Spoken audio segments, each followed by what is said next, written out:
Ladies and gentlemen, welcome back to the No Laying Up podcast. Solly here. Got an interview coming shortly with Harry Higgs, old friend of the pod. Been a couple years since we've done a full interview with him. He's popped onto live shows here and there, but good to catch up with him after an incredible season on the Corn Ferry Tour, winning twice. He's headed back to the PGA Tour. We talk about what it was like to go back to Corn Ferry, what it's going to be like going back to the PGA Tour, his comments about Grayson Murray and the Grayson Murray Foundation, and a lot of those things like that. Great conversation with Harry, as always. Love talking golf with this guy. Before we get going, this episode is presented by our friends at Pinehurst. Who can forget the duel between Bryson and Rory down the stretch at the 2024 U.S. Open? You can try that shot. You can go to Pinehurst number 2. You can play from that bunker 55 yards away. You can do it with a veranda full of people that have already finished their round. Your own kind of pressure as you hit that shot back at the clubhouse. Just one of the great things about Pinehurst number 2, especially, is you can experience championship golf at the highest level, and it's just a freaking blast to play. It's unbelievable. Just a couple months before the U.S. Open reminded everyone what kind of a gym number 2 is. Pinehurst opened a new course, Pinehurst number 10.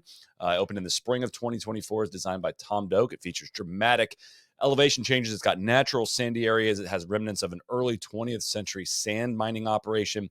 The 8th hole is incredible. You can go to our YouTube channel and check out a video on that. Golf Digest also said number 10. There are holes that are unlike anything else, not just here, but anywhere. Pinehurst, of course, continues to invest in its present and future, making it better every year. The renovations at the Carolina Hotel are now complete. They got another new restaurant, the Carolina Vista Lounge. Just incredible offerings they have there. Looking back, just between the last 2 U.S. Opens that have been there, 2014 and 2024, the era of evolution has been insane. They introduced the Cradle short course. It's been insanely popular.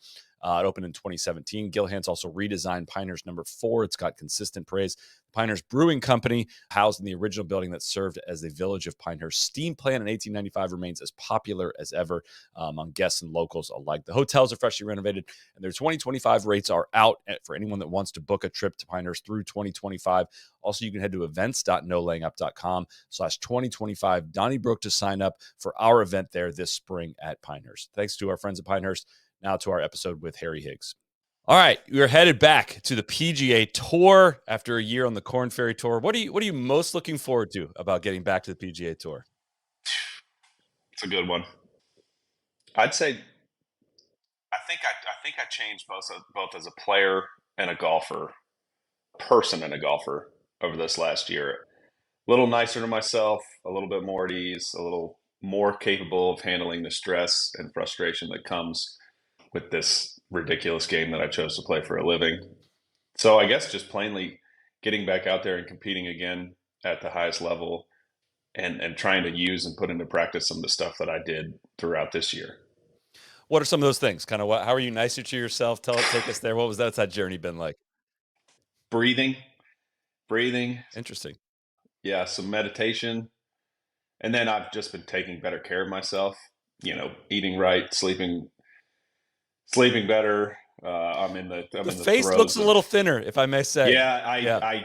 well, I have to watch when if I do it, I lose it super fast. So I'm trying to lose it a little slower than super fast. And then not really necessarily to lose weight, but just get stronger, get more apt to play. I mean, play 25 plus weeks a year and all the travel and all the nonsense that goes into it. We are in the throes of speed camp. I'm basically a top player. I get what is almost like 2.5 months off based on when the Corn Ferry ended.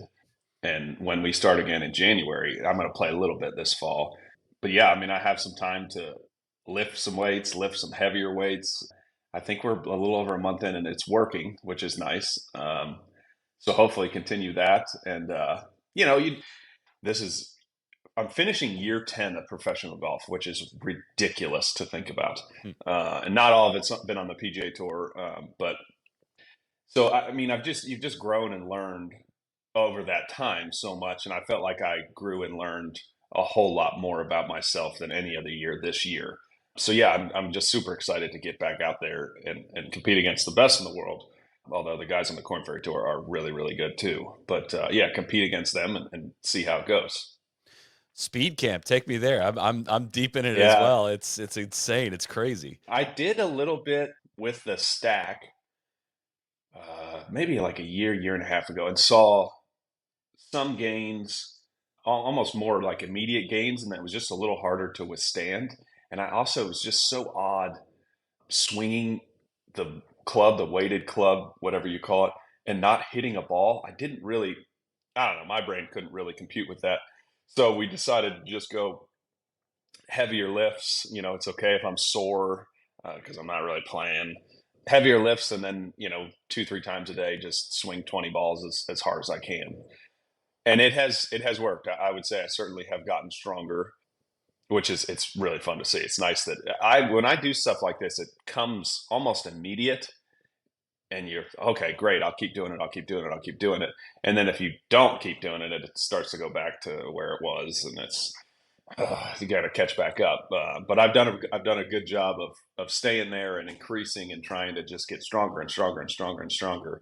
I'm not going to be walking around all buffed up anytime soon. But yeah, I saw Corey yesterday, and it was fast. It was really fast. I got to get the driver. I think the fastest I've gotten now is 123. Our goal was to just cruise at 120 all year next year. So if by the end of this year I can get it like I'm rolling out of bed, and say rolling out of bed, it takes a whole lot to even start swinging and practice.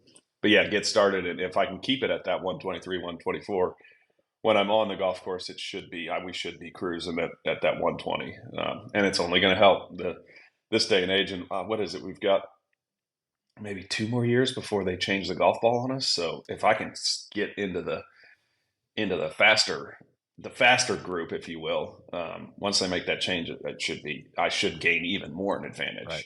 Yeah. So This is going to be the speed race is not the change in the golf ball is only going to increase the speed race. I oh think. yeah, oh yeah, I mean, I was looking this up. It was surprising to me. If you looked at like Bryson at Winged Foot, which is the one that everyone refers to about yeah, speed and bombing and all that. If you look at his average swing speed with driver in that round versus Xander at Troon in a British yeah. Open this year, what do you think the mile an hour difference would be, just off the top of your head? Troon, I would guess Xander was probably 124, 125, and Bryson was So probably I low was I was 120s. looking at ball speed, so I don't know Okay, about ball the club speed. head Yeah, speed yeah. Well, exactly. Xander was like mid 180s. I thought I remember at Yeah, Troon, and I'd say Bryson was close to there or I low had 180s. I had Bryson around 186 and a half with all the drivers he hit, which Okay, were a lot, and then yeah, Xander only hit a couple drivers on that day, and he was averaging 184 ball speed, so like yeah, two and a and half miles an hour faster. Yeah, that's probably 20 degrees cooler and a thick coastal wind. And yeah, Xander was a lot of the inspiration. My yeah, trainer, Edward Bolt, he's out on tour and works with a few guys, physical therapist and trainer. But he reached out to the guys that Xander works with and just kind of asked, like, where has this jump come from? And it was some, swing wise, technical. His work with Como, who had the experience with Bryson too, but they said it's just straight up. We just started lifting heavier, wow. and boom, there it goes. Yeah, Xander was a lot of the inspiration. He hits it really, really hard, and really straight, and does everything else really well too.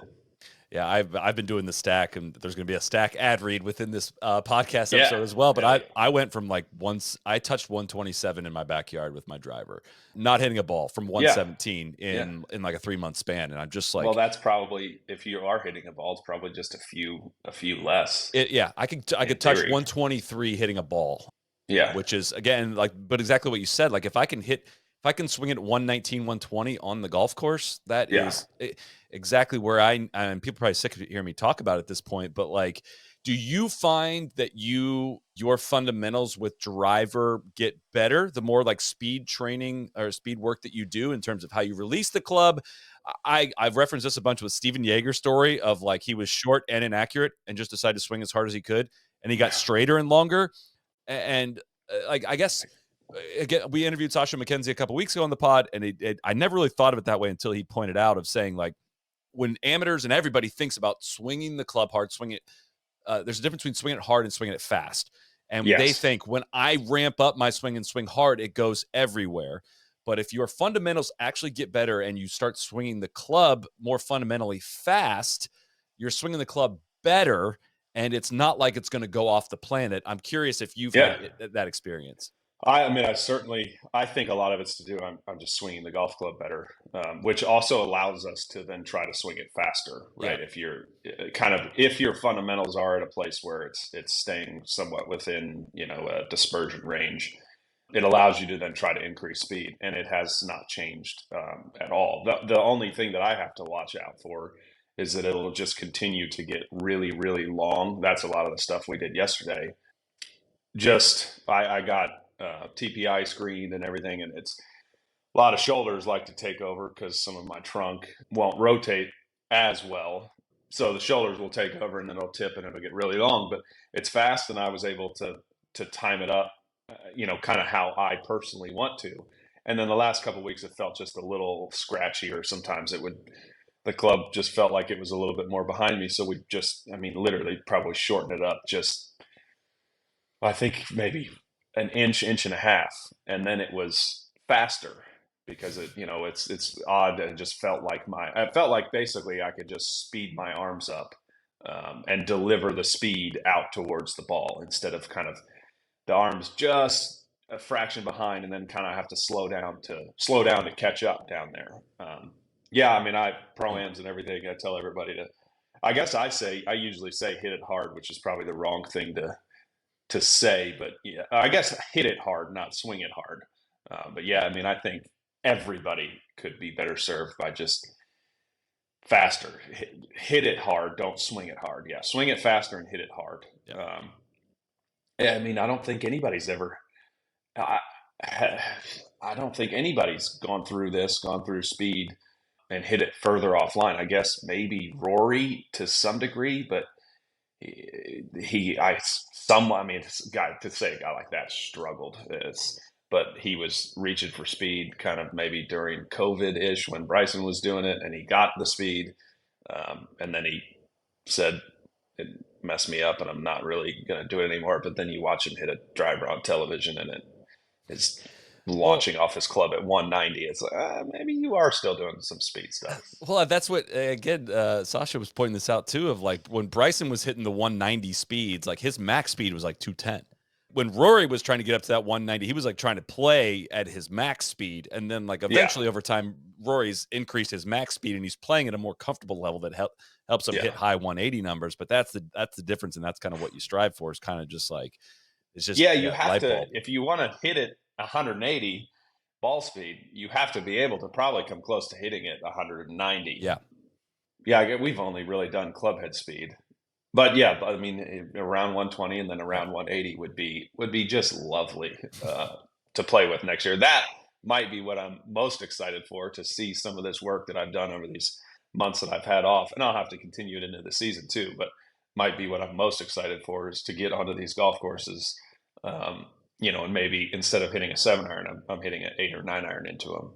And maybe it's not 3 woods of the par fives anymore; it's 5 woods and 7 woods, which sign me up. Hmm. Because is this? I'm going to throw this at you, and feel free to either punch me or take me wherever you want with this. But is it fair, if I may say, I don't think you can, and with like, the experience you've had to this point, I'm curious your perspective on it. I don't think you can overwhelm the PGA Tour with your talent, and that's not to say that you're not talented. It's Yeah, to say like competition's insane, and like your angle towards success is going to be different than like Victor Hovland's, right? I think is a fair thing to say. I say that to ask, like, how has your perspective evolved over your career towards how you are going to be successful? I mean, we just talked about the speed thing. That could definitely be one of them. But you're going back to the PGA Tour after a year on the Corn Ferry Tour. Is it a different approach in any other way to say, here's how I'm going to be successful on this tour? the only thing that I really ever struggled with on tour, and especially the last couple of years, what would be 3 and 2 years ago, was my iron play, which is the moneymaker. Is that important on And tour? then, Yeah. yeah, pretty important. This year, that we don't have strokes gain data on the Corn Ferry Tour. I mean, this year I felt like it was back to being a strength, where I think I would have gained strokes throughout the year on approach. That really is, I mean, I think it's basically the ticket for everybody. Some speed will only help, because then I can still miss a few drives in the rough, and not lose too many strokes. But if I can keep and we haven't sat down and done this, but I've already thought if I can have a positive strokes gain approach here, I think that will be Yeah. successful for me. I think I've basically every year I've done it, I've been like 50th in putting. I feel like I'm a lot better around the greens than it's usually has said. I think I'm somewhere in the hundreds around the greens, but then I'm the last couple years, I think I've been 150 plus 160, 70, 80 on approach. And then my driving also had fallen to that point too. So I was basically just relying on my putter, and statistically, I wasn't a good enough putter. I mean, I'd have to be first Yeah. for me to have any success. Can I pop into just on this to say that I think there can be, and I don't know, like correlation is the wrong word. The actual stats people would make fun of me from that, but there can be correlation between poor approach play and poor around the green play in terms of Yeah, for where you're sure. leaving the ball. You might like I don't think, correct me if I'm wrong on strokes gain people out there, like it's not if you like plug a ball in the bunker, it's the same as if you Yeah, I'm not left getting up. Yeah, left a ball, in a it's just the location and the distance. in a good spot. Yeah. So It like doesn't factor Scotty's, in the lie, or yeah, Scotty's great it around the doesn't. greens, but he's also probably missing in better spots around the greens Yeah, I than mean, he's not in the fringe a lot, but Scotty's probably in the fringe way more than everybody else, or just off the green, or he certainly, obviously, is a very cerebral player too. So he certainly like will miss it, and he's cerebral and in control, so he'll miss it in the easiest spots, and then he hits these awesome shots because he's super talented. But as yeah, that shot was pretty easy. Um, yeah, no, I mean, honestly, if I talk correlation, if my putting drops from basically it's been 50th for 4.5 years. If my putting drops to 80th, 90th, 100th, but my strokes gained, I'm positive for the year, and that gets me in the let's say top 20 ish, then I will do way better on tour than I have previously. Um, and then yeah, if you zoom out on that, I am where I'm going to start the year. It's certainly possible for me to play my way into the big events. But in theory, the only real truly goal of this coming year is to finish in the 125. And that just gets you a fraction closer to playing into some of the elevated events. In theory, you use Victor Hovland as an example. To compare myself to Victor Hovland is a little ridiculous, but ideally, I win and I win early, so then I have access to all these elevated events. And if that doesn't happen to be the case, then continue to play solid golf throughout and finish in the 125. And then that next year, I'll probably gain, I'd say, 6 to 7 more starts based on fully, or I guess it is still fully exempt, but full access to the event. 125 versus full access. So then I'll have even more of an opportunity to play my way into some of the elevated events. And in theory, that 2026 year, if things don't change from now to then, which some things are going to change, I probably should say top 100 instead of 125, but who knows? We'll see. We'll see what everybody decides to do. Yeah, I mean, I feel like if you just play solid golf and don't win a golf tournament all year, I am 2 years away from mixing it up with the Victor Hovlands of the world. But saying that, there still is a ton of opportunity to play my way into the elevated events. And then, again, if we can keep that strokes gained profile, if you will, Yeah. which is basically just do better on approach, I really like my chances. So that's kind of definitely the thing we're going to circle for next year is I just want to be throughout the year. I want to be positive, even if it's 0.1. I just want to be positive on strokes gained approach. How do you do that? Is that like, if you had to decide, is that a literal like approach, like strategy for where you're aiming and shot shape and all that, or is it Yeah. range work, like and just getting better at hitting your irons? If you had to choose Yeah, between for those two. me, it's making sure that I'm hitting it solid and it's coming out of the window that I want, which has been the case for the entirety of this year, pretty much. And then me personally, it's also some kind of like feel element, being able to hit a 9-iron 160, but also be able to hit the 8-iron 160 and not see too. I've also just been hitting the ball higher this year, higher with a little bit more spin, so it's just a little bit more control, and I can be a little bit more aggressive. if I'm hitting an 8-iron from 160, it's not launching too low. And then also just not, my sequence would be off on some of the off-speed shots that I used to hit.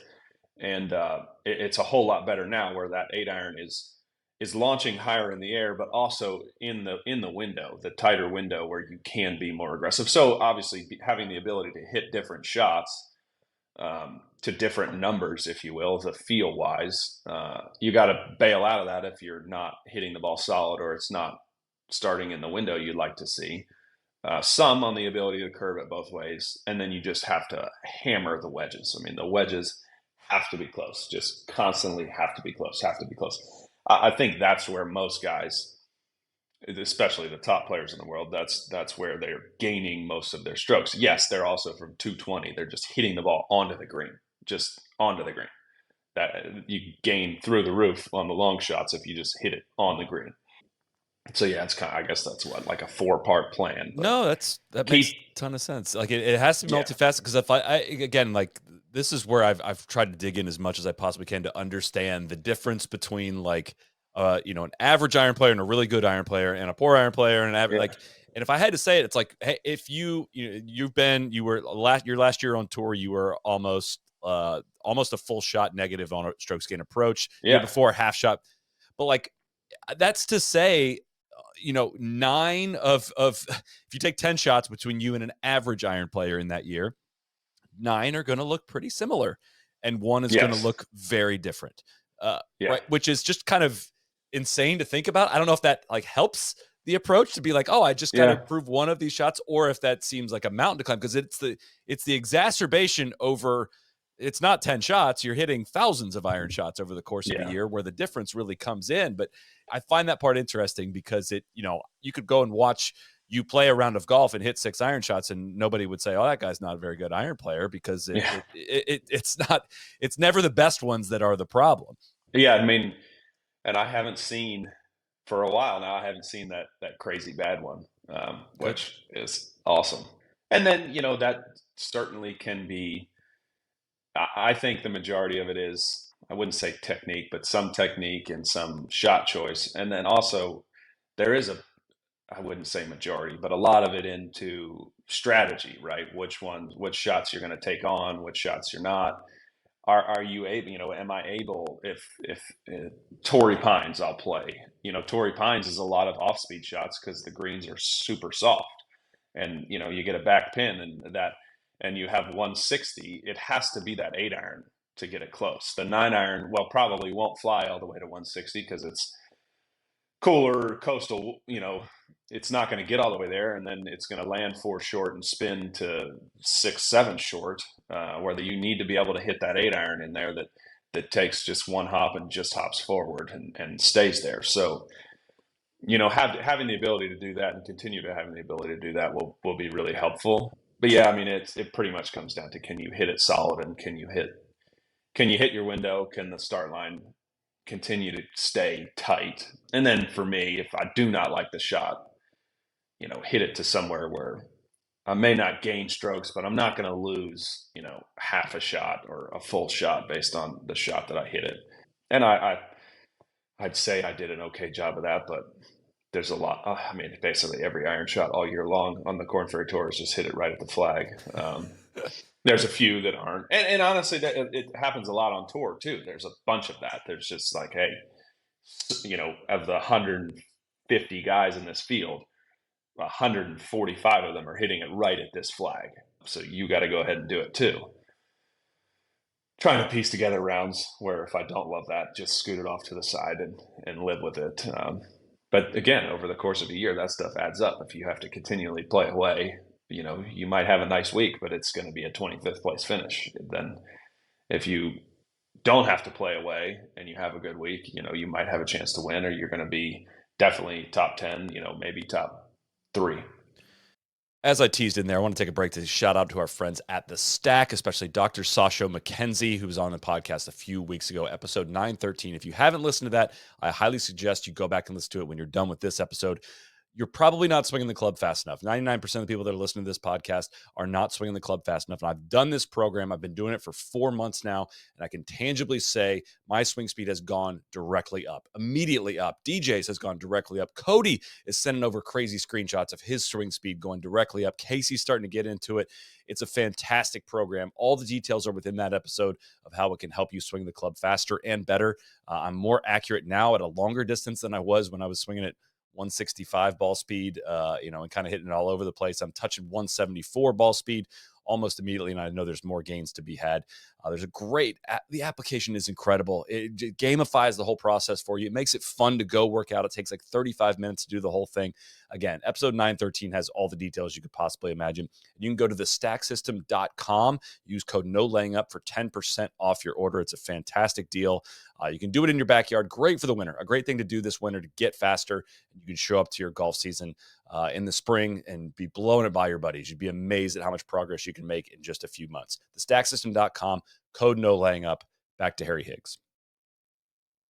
Is it fair to say, I mean, just kind of how you're describing Korn Ferry Tour courses, that, I mean, the tests are very different on the Korn Ferry Tour to the PGA Tour, and it's been a critique of ours, and I'm sure many others over the years of saying, like, all right, well, if we're using the Korn Ferry Tour to identify the next players to the PGA Tour, and the tests are totally different, that sometimes, and I'm not asking you to talk bad about anybody in particular, but sometimes you can end up with players whose profiles don't necessarily fit on the PGA Tour For sure. very well. I'm curious. I mean, you've played Korn Ferry before this year, but I'm just curious if you had a similar perspective on that.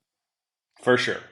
Of the 30, I would say that there are a handful of guys that, a great year for them is going to be finishing in the top 125. A great year. And it's going to be a great year for almost all of the 30 of us, because it is difficult how it's set up. Sure. For us to finish in that 125, or it might be 100. I think there were 2 guys this year that made the playoffs from the Korn Ferry category, Korn Ferry graduates. So, I mean, just right off the jump, it's tough. I'd say there are a handful of guys that are certainly, their task of being successful is a lot easier on the Korn Ferry Tour than it will be on the PGA Tour. And then, why that is, my personal thought is that, I played, I don't remember how many PGA Tour events I played, but the stark difference was I qualified for the US Open this year. And that was, 2-3 weeks after I'd already won twice. And it's so much harder on tour. It's hard using Pinehurst as an example, but then I did play John Deere this year. And even then, like, John Deere is an easier golf course. And I think Davis Thompson won it something in the mid 20s. I mean, it's easy, but especially the approach shots that you're hitting, they are easy, but they're just more stuff shown to you. And this is, specific from course to course, but it's just a little harder to get comfortable, and for me personally, and picture what I want to have happen with the shot that I'm hitting into this green on the PGA Tour than it is the Korn Ferry Tour. There's just, you drive it in the fairway, you have 140 yards, and there's usually not bunkers like obstructing your view. There might be a bunker over here and a bunker over there, but there's not a whole lot obstructing your view, and you can clearly see that the flag's in the back right, and there's a slope you got to cover at 133, so you just fly it all the way back there. Whereas on the PGA Tour, it's not always, because we play some very easy golf courses on the PGA Tour too, but there's usually just more in your way, and it just becomes a little harder to get comfortable. My goal at Pinehurst was just to be as comfortable and as sure about what I wanted to have happen on every shot, but especially every approach shot, because that's where you're going to make your hay, and that's what makes that golf course so difficult.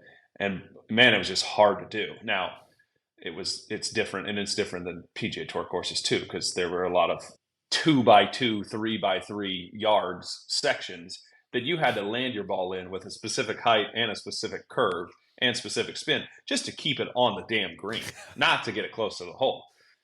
So it's a pretty shitty example. But stuff like that's one of my other goals. This might as well just be a Harry Higgs 2025 goals podcast. Maybe it is. But that's one of my other goals, is to make sure to do my best to be comfortable kind of with what I want to have happen before I hit an approach shot, really. I mean, most of the tee shots are pretty straightforward. You know what you're going to do. There's it's a 5 wood out over there, or it's a driver over this bunker. But after that, to try to get the ball closer to the hole on tour, there's more stuff shown, and it's just a little harder. It's been a little harder for me personally to get super comfortable with what I'm seeing and what I want to have happen. That makes a whole heck of a lot of sense. It is. I mean, what you just kind of described there is the spectrum of where we like to see talent separated too. I mean, it's when the consequences are different for hitting this spot versus not hitting this spot. It's a totally different ball game. But what changes what changes perk wise when you go from PGA Tour to Korn Ferry Tour? What are you looking forward to about the perk returns, courtesy car? What's the lifestyle change like between the two tours? Yeah, I went a little extreme this year on the Korn Ferry Tour. I probably played 5 or 6 less weeks than most everybody else, and probably spent way more money than they did anyway. The whole taking better care of yourself makes it a little harder. No offense to any of the tournaments, but I was bringing my own water to the golf course to drink because I just can't drink some of the water that they serve us for free. Actually, in theory, if I follow that rule, I'm going to be doing it again on the PGA Tour. I think the PGA Tour thinks that smart water is better than the Dasani that we get on the Korn Ferry Tour. It's not. I've gotten a little into the weeds about all that. Be carrying around my own water. Perk, yeah, it's probably the courtesy cars. Just not having to walk to the rental car center, or God forbid, get in a shuttle and go to a rental car center and then grab your car. Most weeks they just have the volunteers there at baggage claim, and honestly, most weeks they drive the car right up to you. You throw your bags in and you go. That's not nothing. I know that when you describe that, it's not. It's not. That's not it's nothing. Really not. Over 30 weeks a year, totally, it makes a huge difference. But then, in the same vein, I just did 4 years fully on tour. And by the end of, maybe somewhere in the 3rd year, definitely the 4th year, I wouldn't complain out loud to a volunteer, but I'd think it in my head that it's like, well, why are they giving us sedans with all the shit we travel with? What, why are these just not all SUVs? So I just got to watch and enjoy that, I have access to all of this. The biggest perk is they kind of go hand in hand, the ability to compete against on, in theory, more championship golf courses. Not all, but most of them are more tougher tests, and then competing against the best players in the world again. And the biggest perk, would be frank about it, is the access to more earnings. That's pretty much it. I'll still probably be buying and bringing my own water. My poor caddy's got to carry it around. We've got it down pretty good where it doesn't. We definitely have. We are the only guys that the bag gets lighter as the round goes, because I pull the water out and I drink it. It's just a ridiculous thing, and it led. I guess I don't think it had anything to do with it, but it led to some success. So we'll just keep doing that. Yeah, I mean, I'm not a big nice hotel guy. The Airbnbs usually are nicer but more expensive. So I don't know that I'd count that as a perk. We still found some really great houses to stay in some of these much smaller towns, and they're super cheap. It's nice when the area is obviously hosting an event, but they have no idea that they are. And most cities and towns on the Korn Ferry Tour have no idea there's an event going on. Still, some on the PGA Tour don't know, but most do, and they charge us a premium.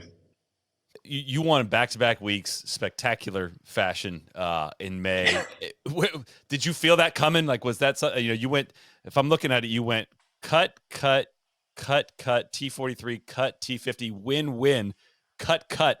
After that, what happened in those 2 weeks? Yeah, found it. Yeah, found it. And I did feel it coming. The Kansas City was the first event, and I just remember walking to the first tee on Thursday being like, oh shit, I really feel like I'm ready to win, ready to compete to win this tournament. In that, okay, so let's focus on a handful of things that aren't that. Let's not just constantly walk around saying, I'm going to win. It's let's focus on how I'm going to give myself the best chance to win. And it started in Kansas City. It was, this is awful. This should come right to me. No, don't hit a shot without a clear intent. Don't hit a shot without a rehearsal to match that intent. So behind the ball, this is pre-shot. Accept the result post-shot, and then it was any form of walk with your head held high, or breathe and accept. And I would just check in my yardage book and, yep, do it, walk, look again, yep, do it, walk, and I did it for 4 days. I had a whole lot of luck to win that golf tournament. I teed off on the 72nd hole in fourth place and wound up winning. Um, and then obviously the next week, it's like, well, might as well just do the same thing. I did win them both in playoffs, which I am. If I never have to play another playoff again, that would be lovely. They're great problems to have, but I shouldn't have been in a playoff in the second one.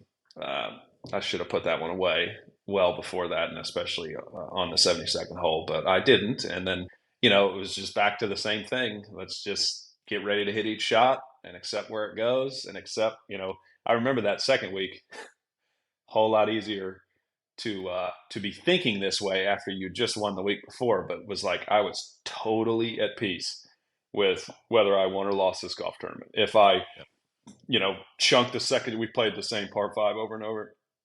It's pretty reachable. If I chunk the second one and it rolls all the way down the hill, whatever, I'm going to try my best on the next one and go from there. It's obviously, certainly it's a whole lot easier if you just won, but I think that helped me.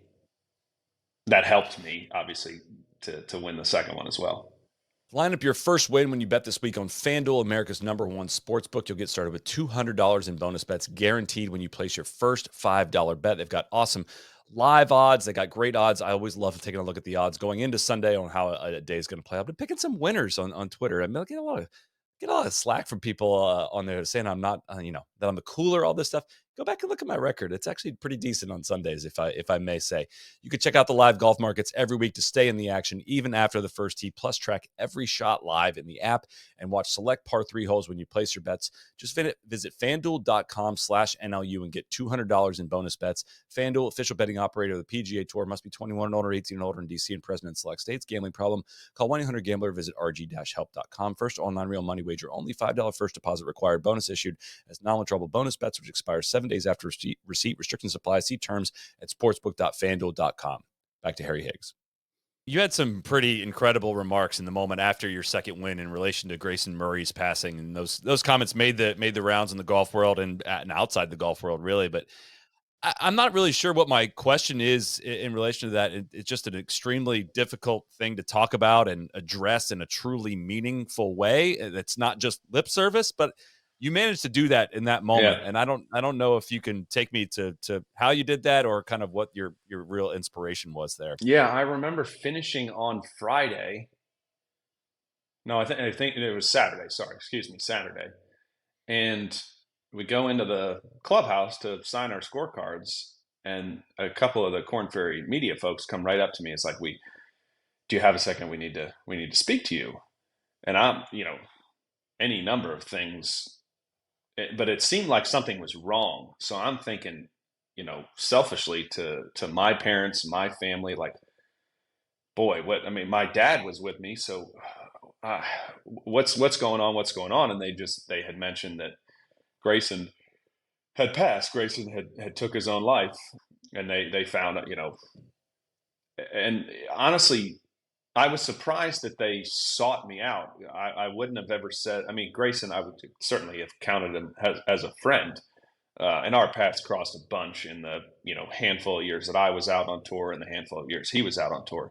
I was surprised that they like beelined it right to me and wanted to make sure that I knew. It wasn't like I was going on to do any interviews after the round or anything like that, or anybody was going to ask me. I was just going to sign my card and change my shoes and leave. And then I just remember getting back to the house we were staying in Knoxville, and we cooked up some dinner and put on whatever it was that we were watching. It felt like it might have been some NBA finals at that time or something, some kind of sport we were watching. And it was an early night to bed to try to get some sleep. And I just remember laying in bed thinking back to like how they made it a point to come right to me and speak to me about how Grayson had passed. And then, jump and fast forward, I was thinking in my mind, if I am able to pull this out tomorrow, is there a way in which, I could quote unquote honor Grayson, and honor him just by speaking about how the struggles that he obviously went through and lived with for his what seemed like almost certainly his entire adult life. And then is there any way that you can shine a light that it's okay if you're not doing okay? We all need to be a whole lot nicer to each other. The one thing I did miss was we need to be a whole lot nicer to each other, but also we need to be nicer to ourselves, because life, no matter which way, how you're living it or what you do, or life is just difficult. It should be joyful, but it's difficult. Try to make it as joyful as possible, and then just be kind to one another. And it was. I remember then, playing and winning on Sunday. Great, very fortunate for me. Awesome to have a nice result. Shared a cool moment with my dad right after I'd finished. Cool moment with my caddy after I'd finished. And then they're setting up this award and all this stuff, and they're speaking on how the tournament director is thanking everybody and everything, and they said, we would like you to say something afterwards. And I grabbed the microphone. It's like, guys, everybody has been thanked. There's nothing more that I could say. And then I kind of thought, well, this could be the moment to, I think I just briefly said thanks to everybody who's already been mentioned, but forgive me for speaking on it. And I did reference. I started with, we lost a member of our golf family, which is super true. I mean, Solly, you'd be counted in the golf family too. Like, it is a small family. It's a small sport. We're certainly trying to grow it, but it's a small sport, and everybody goes through very similar things. Certainly, those that play the game for a living, and we all get caught up in our own worlds every week, if not all the time. And you're really just focused on me, me, me, me, me, me, me.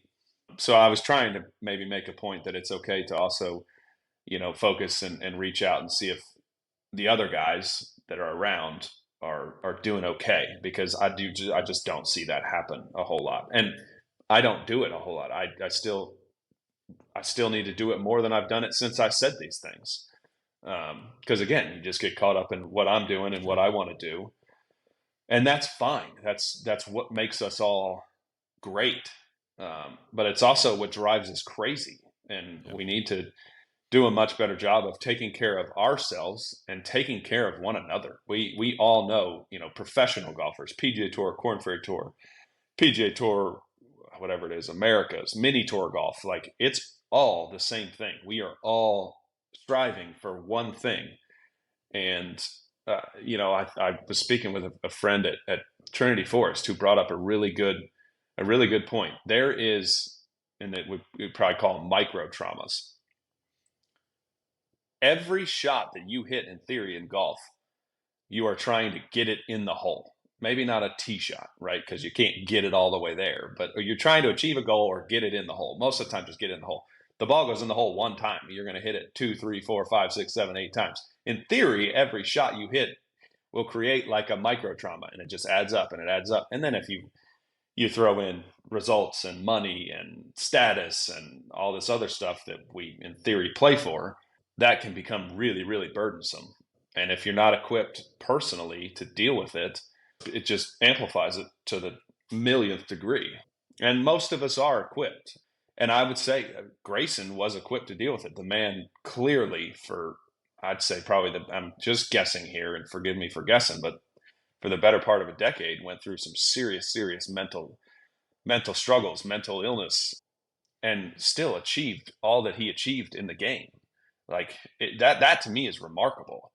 I couldn't imagine, I've been blessed that I've just been frustrated and down on myself. It's not like, I'm sure the thoughts that have run through his mind before, and how he was able to shake those and continue to get better, continue to work on himself, continue to work on his golf game, and what he was able to achieve is truly remarkable. It's just sad. It's a sad way for the story to end, but it should open up our eyes, and if not the whole world's eyes, the golf world's eyes, the golf family's eyes. And this is something that we need to continue to monitor. Check in on your friends, your close friends, those that you're not that close with. Make sure that they are still able to have some joy in this crazy game that we're trying to pursue at the highest levels. Yeah, so that was basically, I guess, all that I was trying to get across, and I think fortunately I did, and that has led to some conversations there, setting up a foundation. Grayson's parents and some of his closest friends from growing up, they're setting up a foundation, and I've helped, I guess, awareness wise now, and will always continue to help. This is, suicide and mental illness has touched my family and some families very close to me growing up, and then it also has now touched the golf family. Selfishly, I'm tired of hearing it. I'm tired of hearing about people taking their own lives, because you are loved. The world is better that you're here. But, that's a selfish thing for me to say, because I have not battled, fortunately, I have not battled some of the things that these folks that do decide to take their own lives have battled. And I couldn't imagine how difficult that must be. So if I or anybody listening can make just even the smallest difference in somebody's life, you never know what, the classic adage, you never know what people's going through. A smile and a, hey, how are you doing, could be a game changer. You don't know. And in theory, just in passing, you and I have already done that, because we don't know what all these people that we have met or walked by or said hello to, you don't know what their life is like, what battles they are facing. So just, trying to continue to do that, trying to continue to yes, work on myself, but also help others whenever I can, and whenever I'm not stuck in my own damn world. It's okay to, the golf wasn't that good today. Bummer, but things move on. Can I go be kind to myself after that? And then can I go be kind to my loved ones, and maybe kind to somebody that I do not even know for the remainder of this day? Because who knows the difference that might make.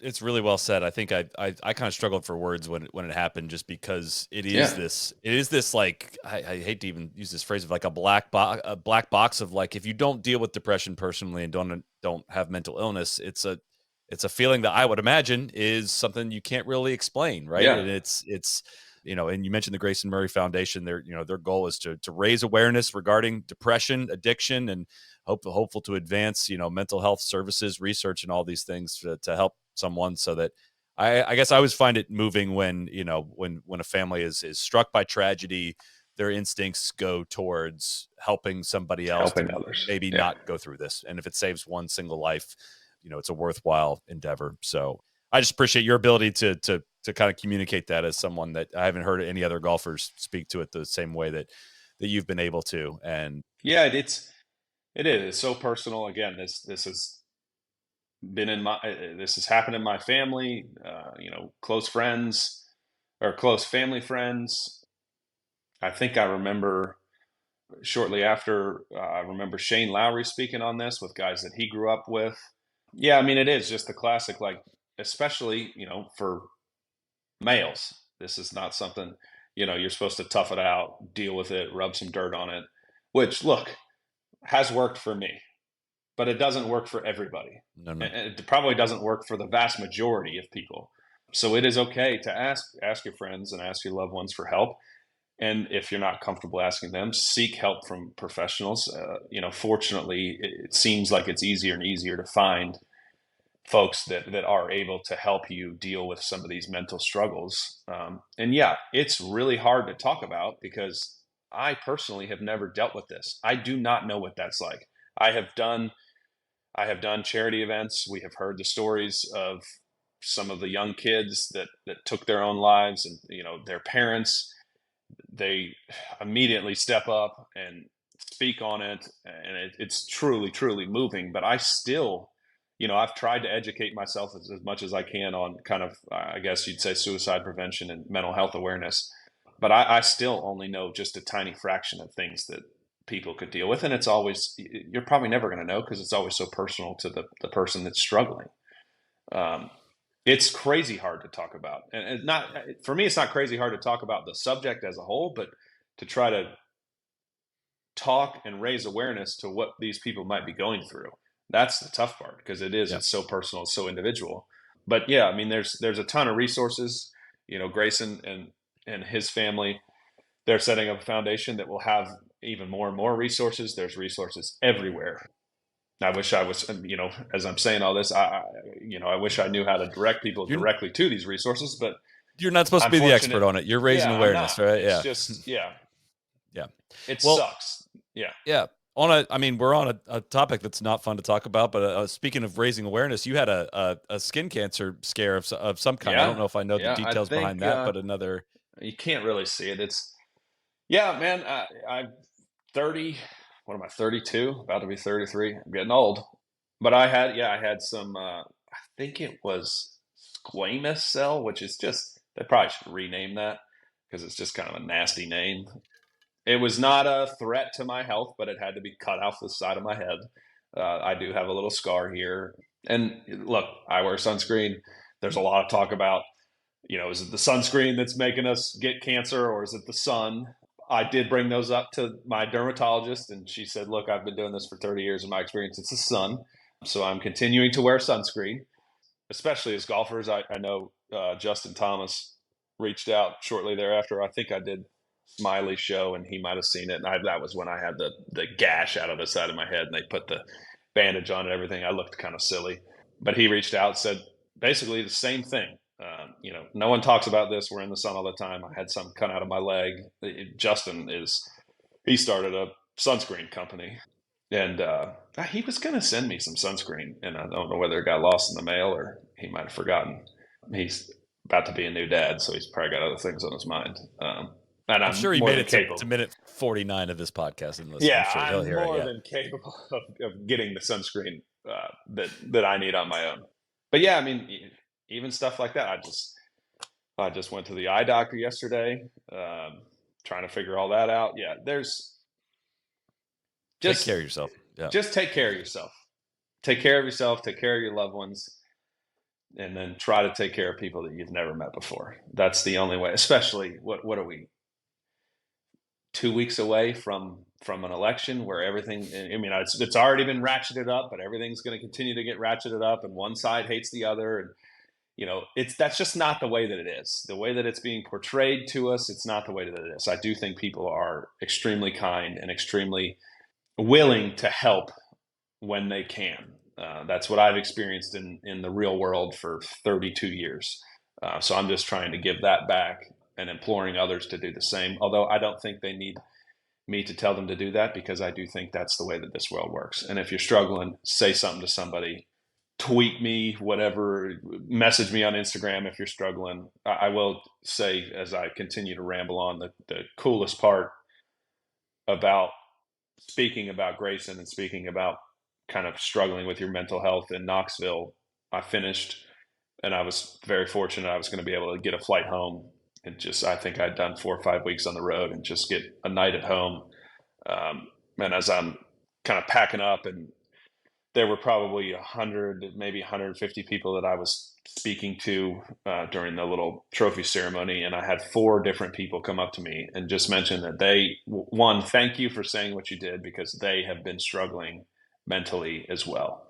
And that was, 15 minutes after I had pieced together just this little thing that I wanted to say to honor Grayson, and say it's okay to reach out for help. I thought that was really cool. That's a selfish thing for me to, feel that way, certainly, and be able to experience that. But I thought that was awesome. Yeah, take care of yourself. Take care of your loved ones. Take care of the people. Take care of everybody. Take care of everybody that's Yeah. around you. Well, on a completely different note, what you took a nice big vacation this summer, a little Yeah. European trip. You were live tweeting some of it. I think you're calling yourself an influencer Yes. now. Yes. What had you done a big European vacation like that Nope. before personally? What was that experience like? First time I'd ever been to Europe. My travels had always extended to South America, and then we did the tournament in Japan when I was playing on tour. That was probably the furthest I'd been. It's very different over there. We did kind of like 4 days everywhere. We did London. We were able to make it to Wimbledon, which was sick. And then we did two different Greek islands, Santorini and Paros. And then we finished in kind of the Tuscany region of Italy. Man, it was awesome. It was so cool to experience. One, the coolest part was being able to do it in the middle of the season because, I mean, from the jump from January to usually November, I'm busy, Yeah. and just kind of tell everybody to piss off. I'm going to vanish and This enjoy was some time this was with. your honeymoon, right? Yes, this was my Yes. Okay. honeymoon. Enjoy some Yeah. time with my wife, and we did jokingly. And I think Cody brought up a great point. We got married the week before Myrtle Beach, and then I wound up getting into the event on Myrtle, as an alternate on like Wednesday, I want to say it was.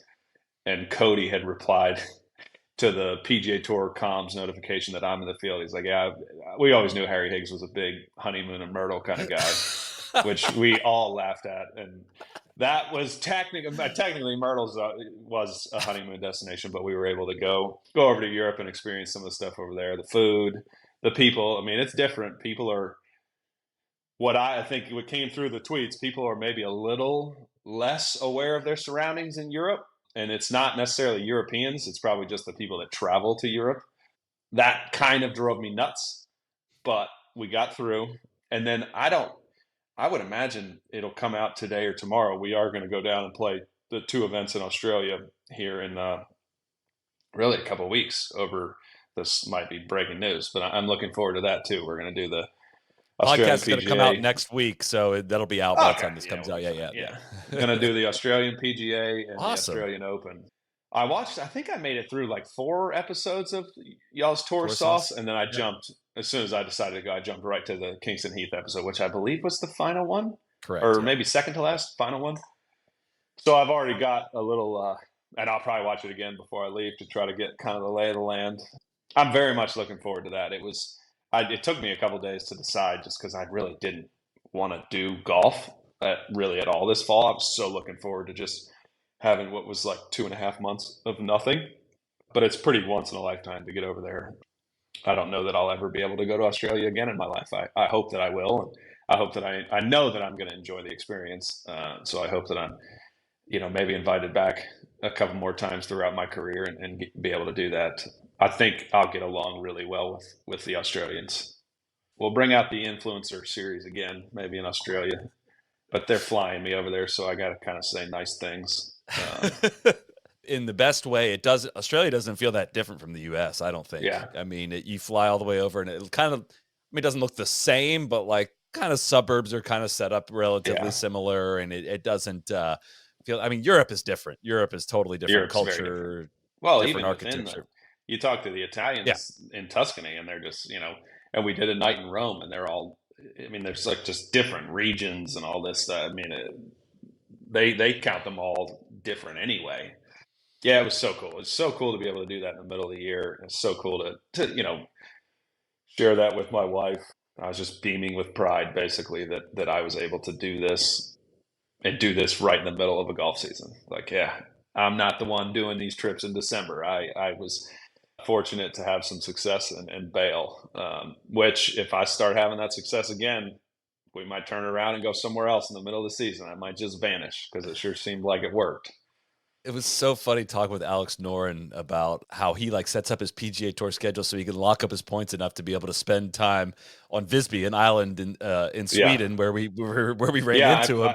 I saw you guys there. Yeah, I mean, it looked like a great place. I would love to join Alex in that. Lock up enough points, maybe win one or two, and then just vanish. Talk about good for your mental health, getting Yeah. away from this stupid game, which I did a whole lot better of this year. And when I came back, I didn't really feel like I had lost a step. So it's certainly something it's hard to be able to do it with how everything's set up, especially with how this next year for me is going to be. But again, if I get off to some nice success, maybe you take a trip, or you just leave. You just come home, and I take a trip during any event. Those If we get it good enough, I'll miss an elevated event. That's fine. Those guys can have all their points and have all their money. I'm going to go enjoy life. Try to enjoy life outside of golf. Well, there's something too about getting to Europe about the stress level is lower over there. Yeah. It depends on where you are, but Yeah. You in a lot of places. ride that tube in London, but that stress level is through the roof. Woo. Yeah, you get to some places where they drive crazy. It could be a little stressful, but people are just better at recreating. I think over there of just sitting Oh around yeah. and Yeah. sitting in a All day. restaurant for It's not. hours. Yeah. Yeah, All day.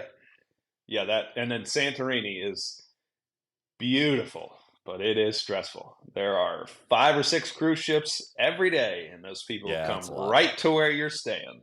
That is if I think I mentioned it in my influencer series. That's a 1 or 2 night, go see it, get a great room, and then get out. Paros was much more our vibe, right on the beach, not a whole lot of tourists, still the same great food. My wife is damn near half Greek now. She's drinking coffee the way they make it. We've got feta cheese all the time. She loved it. So we'll definitely have to get back there, and who knows, experience some other places too. Do you get recognized anywhere you go in Europe? Did anybody say hello to you? One time, we were in Rome. We had gone. The Trevi Fountain? She just wanted to see that. We got there in the evening, and then we were flying out the next morning. So we went and had some dinner, walked over to the Trevi Fountain, and we were actually walking back to the hotel. And I think he was a college age kid. I think he somewhere here in Texas. I can't remember the school he mentioned, but literally we walked by him and his girlfriend, and as we got past them, all I heard was Harry. And I'm turning around thinking it's somebody that I know based on Right. how he phrased it. No, we took a picture. It obviously asked me what I was doing here. I'm like, I don't know. Just ran away and hide, bud. Just trying to hide from everybody. No, that was it. One time. I think there was a couple times in London, and especially at Wimbledon when we were there, that you have. I don't know that they noticed me per se, but you walk by people and they look and they Give it look a and they look. look Yeah. and they look. They don't say anything. You can certainly say something to me if you do recognize me. I'm not gonna. I'll take the time and say hello to you. Um, but no, yeah, once. So that was odd. I thought I made it through the whole trip. We did have my wife and I had a bet whether or not I'd be recognized, and I said I think I will. I think at least once somebody will say something to me. And sure You enough, the slid a last little. night, You maybe yeah, slid 20 euros at some kid to pretend like he yeah, recognized you just down the say, street. man, say Harry. Come on, my You wife don't would know think who I'm I so am. You cool. don't know. There was some kind of SMU connection with him. I think he said he wanted to go there, but ended up going somewhere else. Wanted to try to go there and walk on the golf team. So that's kind of like low hanging fruit. But yeah, He's other probably than like that, Tom's place. This is the guy that took his shirt off. Remember that video? I didn't get the shirt off. That's usually what I get. I can hear it a lot. I still hear it a lot. That will never happen again. That will never happen again. I was just rewatching you telling that story on our. It's just a freaking awesome story. Uh, it was. I mean, it was basically a day and a half story of them, others trying to get me to do it. I guess now I think it's come full circle enough that I'm glad I did it. But I'm in the same vein. I'm really tired of hearing about it. Sure. I would much rather just be remembered for more so now who I am, and how I treat people, but also just the golf that I play and maybe the results that I'm fortunate enough to get. Not the guy that took his shirt off, but it differentiates me, which is hard to do in this Yeah. game. And I have certainly had some nice opportunities come my way, and I didn't take it off. I just lifted it up. So on a technicality, I get a lot of Joel people took on it that too. Joel straight up took his shirt off. We had to get redressed in the tunnel on the way to 17. That was something. Well, can you give us? I know you're not like directly involved in this process, but you got any updates for us on Live, PIF, PGA Tour? Like, if you had to even guess, like what is the hold? I know all we hear is that it's Yeah. complicated. Do you know like what the specifics I mean, are? it's certainly complicated. It cannot be this complicated. There are and then this is all, let's disclaimer, this is all my opinion because I am Sure. out of those rooms now and I do not have access to anything. And I don't think anybody on, our player advisory council or even, I mean, some of the guys on the board would know, but they've set up we're into subcommittees now to try to figure this shit Transaction out. subcommittee. Yeah, this is silly. I don't know whether it was last night, but I was scrolling Twitter and Charles Barkley spoke on it either last night or recently, just basically called everybody idiots. You need to just get this done. Look, there are some guys that we are probably going to want to play the PGA Tour. Those guys probably don't want to play PGA Tour events. And then the real holdup is probably still the lawsuit. Like, how do we punish those that were named in the lawsuit against the tour if we want them to come back and play? My thought is, if we get this influx of capital from the PIF, then all these guys that are, moving and shaking and trying to change everything, let's just get them all under contract. Let's just give 20 guys a $10 million a year contract, and then we can tell them where they need to play, which they won't like. So they probably won't agree to any of this. But let's just put them all under contract and then to some degree tell them where they need to play. And then we can kind of grow in the areas that we need to grow and leave everything else. Certainly it seems like we're going to shorten up membership and access and all that stuff, but just leave everything else as it's going to be. Like, there's probably 20 guys in the game of golf, maybe a little bit more, but there's probably 20 guys in the game of golf that actually grow the sport. So let's get them under contract. Let's pay them. If LIV's going to continue to exist, which it seems like right now it will, they got to do a couple LIV team events, and then they got to do whatever, probably the elevated events and the majors here, and that's that. That's what their contract says, and that's that. And then, have it where if there's 20 guys under contract, there's 4 or 5 that quote unquote get relegated, and there's another 4 or 5 that play their way into the contract group. And then you get, paid to just play the game, and where you're going to go. You're going to go around the world some, and you're going to play the PGA Tour some, and you're going to play the majors. It just can't be that hard to figure that. That's my thought on. I don't think anybody's going to be playing under contract because as golfers we like some freedom. But this shit's taking this long. Let's get rid of some freedom and let's use those that actually grow the game to grow the game. And it's the game. Growing the game is not the right thing to say. The game is probably fine. To grow the brand, Interest in the pro level, interest in it. Yeah, dude, it's dying. It's the ratings don't lie. It is dying.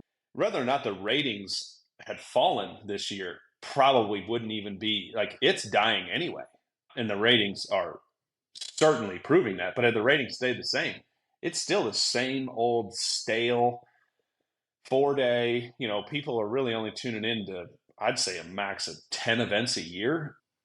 It's just silly. It feels silly that this is taking this long, and it feels silly that we have all these subcommittees and committee this, committee that. No disrespect, because there's a lot of smart people that play this game that are on these committees, but they're in the business of me. They're in the business of just them. Let's get some folks that are, and to some degree they are in there with the investment we've already had. From whatever the heck they call themselves, SSG, whatever it is. Let's just go ahead and let them decide. Let's not hold anything up. And if I was to guess, and this is just a total guess, I think like ripping up the media deal and starting over would be so everyone can get on like the same timeline. Seems to be nobody wants to do that at the tour level when it's average of $700 million a year. Like, that's a huge revenue stream for them. But I know we've hounded on this for going on a decade now, but under a current 18-minute per hour commercial load, like, there's just not that much room to make it more entertaining and to draw that many more listeners. And like, networks feel squeezed on the cost. $700 million a year is a huge revenue stream. It's still not enough. I mean, we had to seek outside investment. So just rip it up. Rip it up. Rip it up, and let's do something different. I won't call you guys out, but they're, at least one of the networks is really no good at telling the damn story either. I mean, they're just not.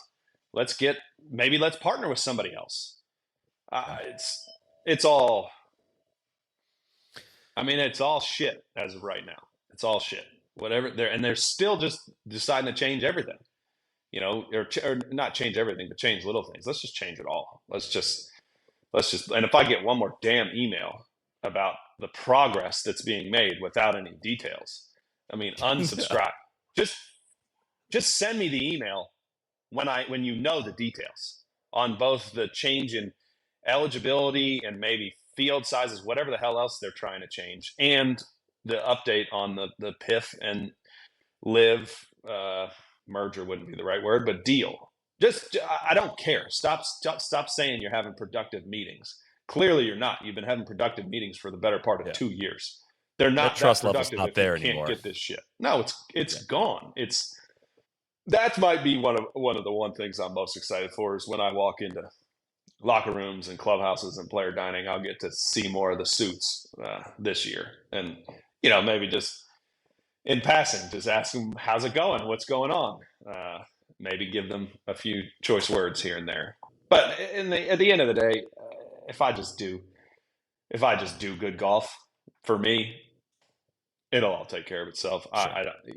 We're just beyond caring at this point. It's I care about pro golf, and all these people that are in these meetings and trying to make these decisions do care about pro golf too. But for some reason, they don't care enough to get it done and move it forward. It's baffling to me. I'm cool, man.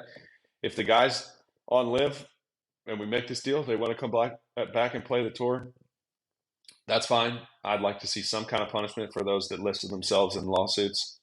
But, I mean, it could be community service. I don't give a shit. We don't need their money back. I mean, it's just, let's just do it. Let's just do it. We should be, let's just figure it out.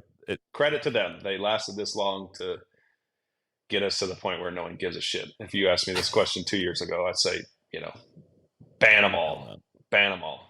Take the PIF money and ban them all. But you were on November 22. I think it was the most recent full pod we'd done, and I wish I should go back and listen to. I bet I did. How much that has changed. Ban them all. Screw all the guys that listed themselves in a lawsuit against us.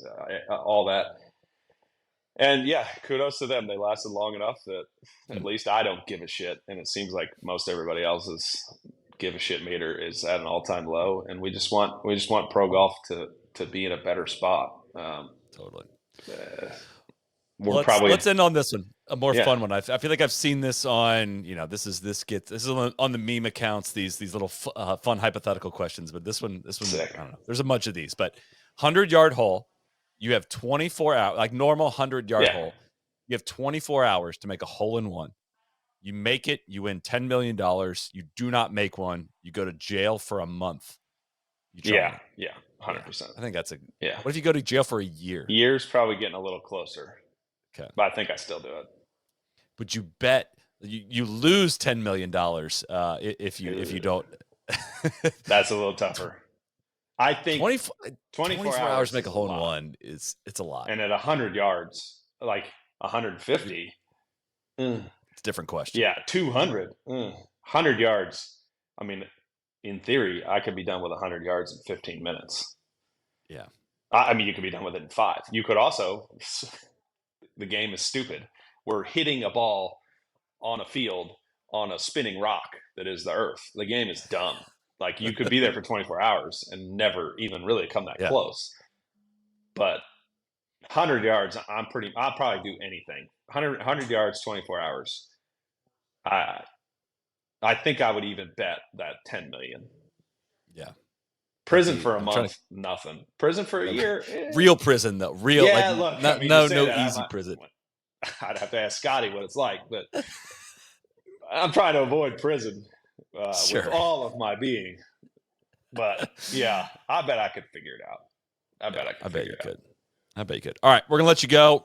Always appreciate your insights, Harry. Thanks for spending some time with us. Congrats on the success this year. Look forward. I know everyone's gonna be rooting for you in the coming year. Can't wait to watch you down in Australia. I don't know if you're gonna have time to get to Royal Melbourne because I know you got to learn 2 golf courses for. The plan is to, and I think at some point today. Well, I guess it'll be later today because the Aussies will wake up. The plan is to go to Melbourne first to knock out at least one of those 2. So basically, I'm trying to avoid as many 18-hole practice rounds as I can because the second week, the Aussie Open 2 courses. And if that comes together, then it might be like that Kingston Heath or Victoria one day, and then try to mosey my way into Royal Melbourne and then head to Brisbane. Again, I'm going to certainly try, because I'm flying 17 hours across the world. I might as Totally. well give it a shot. I mean, it's tier one. It is. There's no. Yeah. There's Now no. then, can you play, because the tournament golf course is a composite of both? Correct. Can you That would play not the be composite? available. Yeah, I didn't figure it would No, be. I mean, not if they do it a few But the days way a everybody year. speaks on it, it's like it doesn't really matter. I mean, the West is where I would Yeah. suggest you play of the two, and it's 12 of the 18 composite Okay. holes. And you go across a paddock to play 13 through 16, or kind of like the back holes that you skip on the composite routing. Okay. And you play 8 and 9 on the West, which are not in the composite routing as well. And the 6 East holes that are in the composite are fantastic holes. And then the East kind of leaves that main area. It does leave the main area and has kind of some neighborhoody holes that are awesome. They're cool, but it's a different vibe than like that main area. It'd be hard to do that in a tournament, but yeah, you can't. It makes a ton of sense when you see it, but I mean, you just can't. West is you can't go wrong with that. It's just a unbelievable golf course. I mean, I may have to bug you or Tron or somebody for a contact if we can get this. I've got a great one there that will definitely take care of that. Cool. So he would love it. So yeah, I hope it all works out. We're trying to fly halfway across the world. You should do it. Yeah. I plan on it. Sweet. All right, Harry. Best of luck, man. Thanks for your time as always. Take care. Thank you, Sally. Enjoyed it. Cheers. For FanDuel, must be 21 or older and present in select states. For Kansas in affiliation with Kansas Star Casino, or 18 and older and present in D.C. Gambling problem? Call 1-800-GAMBLER. Visit rg-help.com. Call 1-888-789-7777 or visit ccpg.org/chat. In Connecticut, visit mdgamblinghelp.org. In Maryland, Hope is here. Visit gamblinghelplinema.org or call 800-327-5050. For 24/7 support in Massachusetts, call 1-877-8-HOPE-NY or text HOPE-NY in New York. Thanks for listening.